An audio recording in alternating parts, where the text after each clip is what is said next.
အားလုံးပဲမင်္ဂလာပါခင်ဗျာ Collectors Box Authentic Figure Store မှာကြိုဆိုပါရစေကျွန်တော်ကဒီနေ့တော့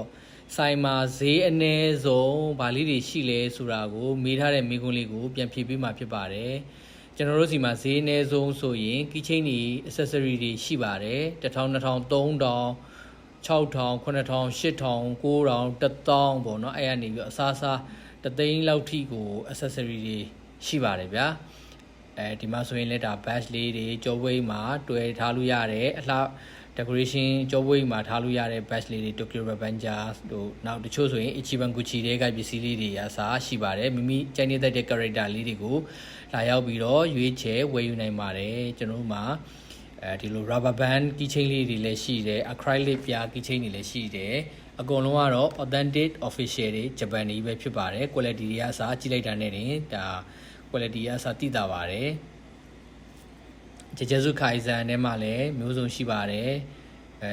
အရန်နာမည်ကြီးတဲ့ကိုဂျိုကတော့ကိုဂျိုလို main character မျိုးဆိုရင်တော့ကျွန်တော်တို့မှာပစ္စည်းကရောက်တာနဲ့ကုန်တာဖြစ်တဲ့အကြောင်းလို့ရောက်မလောက်တော့လေပစ္စည်းမရှိဘူးပေါ့ဗျတိတ်ပြီးတော့ဒါလေးတွေဆိုရင်နီနိုမီကူအဆူဂီအချီကာပေါ့နော်ဒီ character တွေလည်းနာမည်ရမ်းကြီးပါတယ်တစ်ခုလောက်ပဲရှားရှားပါးပါးလေးတွေရှိပါတယ်အကုန်လုံးဒါလေးတွေရှိပါတယ်ဆိုတာပြပေးတာပါခင်ဗျာဒီမှာဆိုရင် luggage bag luggage မှာ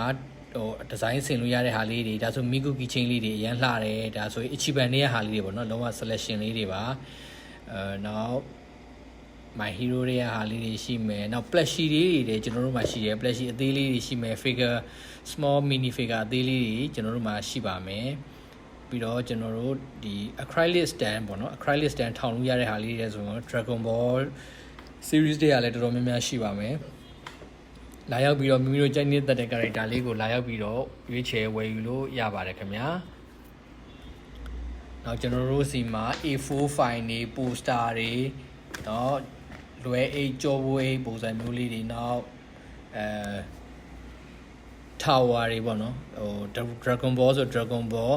One Piece ဒီလိုမျိုး tower design မျိုးစုံဒါလာရောက်ပြီးတော့ရွေးချယ်ဝယ်ယူလို့ရပါတယ် accessory တွေဆိုရင်မျိုးစုံရှိပါတယ်အကုန်လုံးတော့official product တွေပဲဖြစ်ပါတယ်ခင်ဗျာ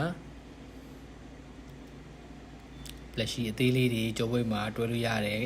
တော့မှာတွဲလို့ရတယ်နောက်ကျွန်တော်တို့ poster အသေးလေးတွေ Miku poster ကျေစုခိုင်ဆန်နောက် A4 file တွေပေါ့နော်တချို့ဟာတွေဆို A4 paper ထည့်လို့ရတဲ့စာရွက်တွေတင်လို့ရတဲ့အတွက်အဆင်ပြေပါတယ်